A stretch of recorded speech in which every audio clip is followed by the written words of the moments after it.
The GMC Hummer EV weighs about as much as an elephant, but it can still do 0 to 60 in 3 seconds. Let that sink in.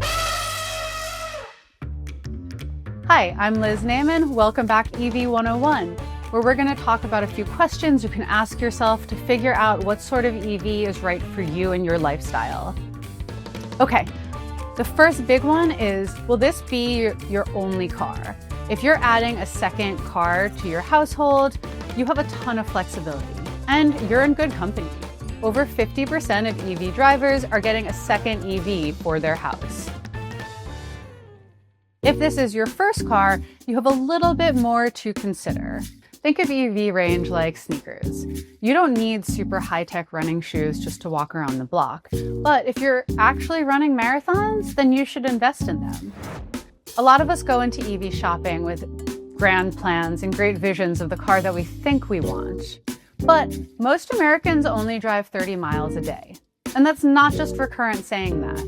The Bureau of Transportation Statistics and AAA and the Federal Highway Administration all agree. In the recurrent community, we see drivers go between 20 and 40 miles a day on average. Of course, there are drivers out there who drive far more, traveling salespeople and rideshare drivers. The trick here is to be honest about what you need in range. More range will cost you more. Before picking a range number, map out your normal week. That includes commutes, errands, drop-offs, visiting friends, visiting family. Come up with a number and think about what range really looks like for you. If your life has a predictable rhythm, you're an ideal EV driver. Figure for most uses, you can use between 60 and 80% of your car's total range, and that's to help keep your car's battery in that sweet happy spot between 20 and 80%. Some people think that they want long-range EVs for spontaneous road trips, but a lot of savvy drivers consider getting a shorter range used EV and saving the money that they don't use in gas to rent a car for longer drives. The second thing to consider is where you're going to charge. Success with an EV is all about your routine. If you have a garage or a parking spot or a driveway with an electric source, you're pretty much set up to be a really happy EV driver. We've said it before and we'll say it again, the number one thing that EV drivers love about their cars is not having to stop at gas stations and waking up with a full tank.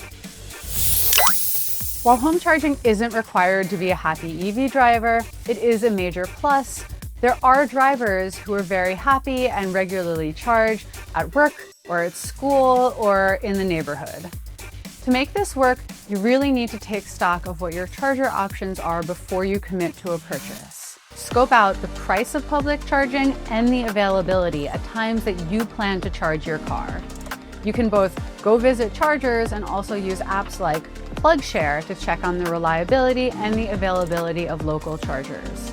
Know this, if you plan to use DC fast charging to regularly charge your car, you may not see all of the cost savings that an EV driver would see if they were able to charge at home.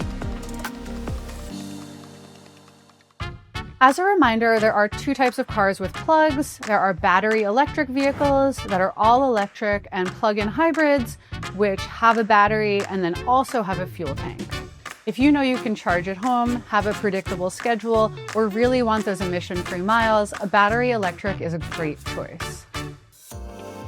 But if you have an unpredictable schedule or long trips, or you don't have a reliable place to charge, you may want to consider dipping your toes in with a plug-in hybrid vehicle.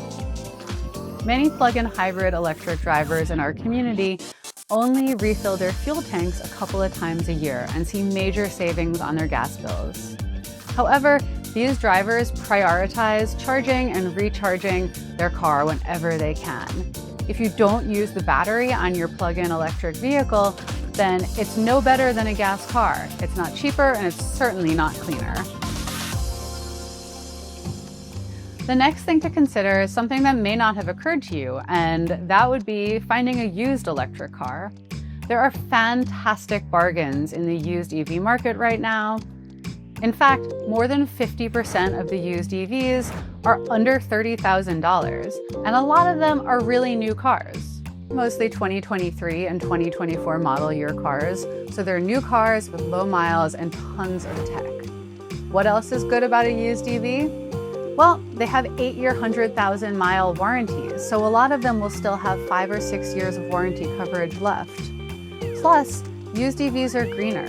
Buying used cuts out some of the embodied carbon from the manufacturing process, and you should know that your EV's range will hold up. You can find incredible deals on used EVs with healthy batteries. You can look on recurrentauto.com to find our partner dealers who use our data to vet their used EVs.